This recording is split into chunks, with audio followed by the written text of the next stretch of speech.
திராவிட முன்னேற்ற கழகத்தினுடைய தலைவர், தமிழ்நாட்டினுடைய முதலமைச்சர் மாண்புமிகு தளபதியுடைய நல்லாசியோடு மதசார்பற்ற முற்போக்கு கூட்டணி கட்சிகளின் ஆதரவோடும் கோவை தெற்கு சட்டமன்ற தொகுதியில் போட்டியிடுவதற்கான வாய்ப்பை வழங்கியிருக்கின்றார்கள்.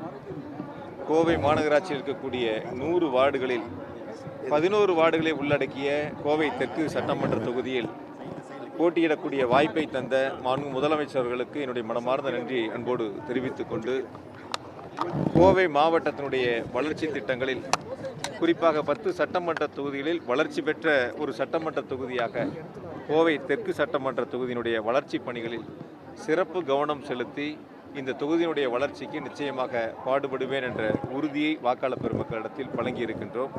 நீங்கள் பார்த்தீங்க, கோட்டமேடு பகுதியில் நாங்கள் இன்று மாலை பிரச்சார பயணத்தை தொடங்கி இருக்கின்றோம். எந்த அளவிற்கு உற்சாகமாக இந்த பகுதியை சார்ந்திருக்கின்ற பெரியவர்கள், தோழமை இயக்கத்தினுடைய நிர்வாகிகள், எங்களுடைய கழக நிர்வாகிகள், பொதுமக்கள் என ஒரு உற்சாக வரவேற்பை கொடுத்து இந்த தேர்தல் பயணத்தை நாங்கள் தொடங்கி இருக்கின்றோம். நிச்சயமாக கோவை தெற்கு சட்டமன்ற தொகுதியில் உதயசூரியன் வெற்றி பெறும்.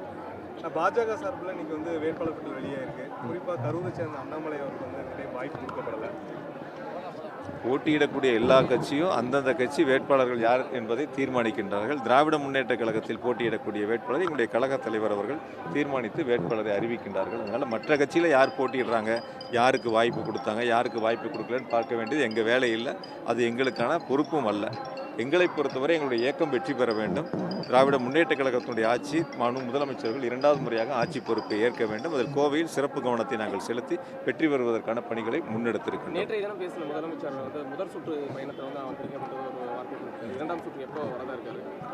எந்தெந்த பகுதி? அதாவது நேற்று முதலமைச்சருடைய பேச்சில் நீங்கள் கவனிச்சிருப்பீங்க.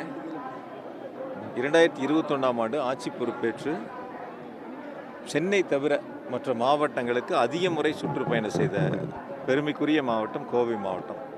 2021 சட்டமன்ற தேர்தலில் 10 தொகுதியிலும் நாங்கள் வெற்றி வாய்ப்பை இழந்திருந்தாலும் கூட எதிர்க்கட்சி ஆளுங்கட்சி என்று வித்தியாசம் பார்க்காமல் கோவையில் இருக்கக்கூடிய நம்முடைய கோவை மாவட்டத்திற்கு அதிக முறை வருகை தந்து அரசு திட்டங்களை, அரசு நிகழ்ச்சிகளில் கலந்து கொண்டு நலத்திட்டங்களை வழங்கி பல்வேறு திட்டப்பணிகளுக்கு அடிக்கல் நாட்டி முடிந்த பணிகளையும் திறந்து வைத்திருக்கின்றார்கள். அதனால் 234 தொகுதியினுடைய வேட்பாளரும் மாண்பு முதலமைச்சர்கள் தான்.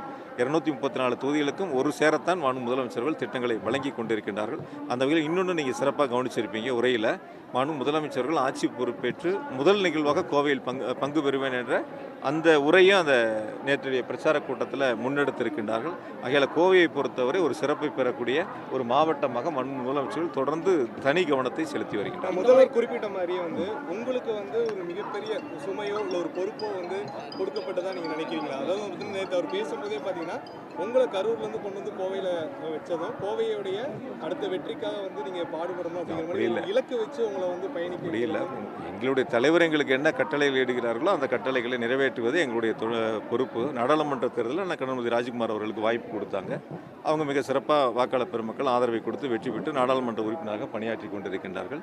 இப்போ 10 தொகுதிகளில் 3 தொகுதி தோழமை இயக்கங்களுக்கு போட்டியிடக்கூடிய வாய்ப்பை முதலமைச்சர்கள் கொடுத்துருக்காங்க. 7 தொகுதிகளில் நாங்கள் திராவிட முன்னேற்ற கழகத்தின் சார்பில் போட்டியிடுறோம். அதில் பொள்ளாச்சியில் கொங்கு சார்பாக போட்டியிடக்கூடிய உதயசூரியன் சின்னத்தில் தான் போட்டியிடுறாங்க. அங்கே 8 தொகுதிகளில் உதயசூரியன் சின்னம் கோவை மாவட்டத்தில் போட்டியிடுகிறது. இதில் யார் போட்டியிட வேண்டும் என்பது தீர்மானிக்கிறது எங்களுடைய கழக தலைவர்கள். எங்கே போட்டியிட சொல்கிறாங்களோ அங்கே போட்டியிடுவது எங்களுடைய கடமை. அந்த தலைவருடைய கட்டளை நாங்கள் சிறப்பாக செய்வோம். அதனால் கோவையை பொறுத்தவரை நீங்கள் சொல்லுகின்ற மாதிரி அவங்க அந்த கருத்தை சொன்னாங்க, இவங்க அந்த கருத்தை சொன்னாங்க, இப்படி இருக்குது அப்படி இருக்குங்கிறதா இல்லை. நாங்கள் ரொம்ப தெளிவாக இருக்கோம். இந்த 5 ஆண்டுகளில் திராவிட மாடல் அரசு செயல்படுத்திய திட்டங்களை மக்களிடத்தில் கொண்டு சேர்த்திருக்கின்றோம். அடுத்து 5 ஆண்டுகளில் செயல்படுத்தக்கூடிய தேர்தல் அறிக்கையை முதலமைச்சர்கள் வழங்கியிருக்காங்க. அந்த தேர்தல் அறிக்கையை மக்களிடத்தில் நாங்கள் எடுத்து சென்று சேர்த்து அரசு அமைந்தவுடன் அது முழுமையாக நிறைவேற்றக்கூடிய பணிகளை முன்னெடுப்போம். இதுதான் வாக்காளர் பெருமக்களிடத்தில் நாங்கள் எடுத்து கொண்டு சென்று சேர்த்து வாக்குகளை சேகரித்து கொண்டிருக்கிறோம்.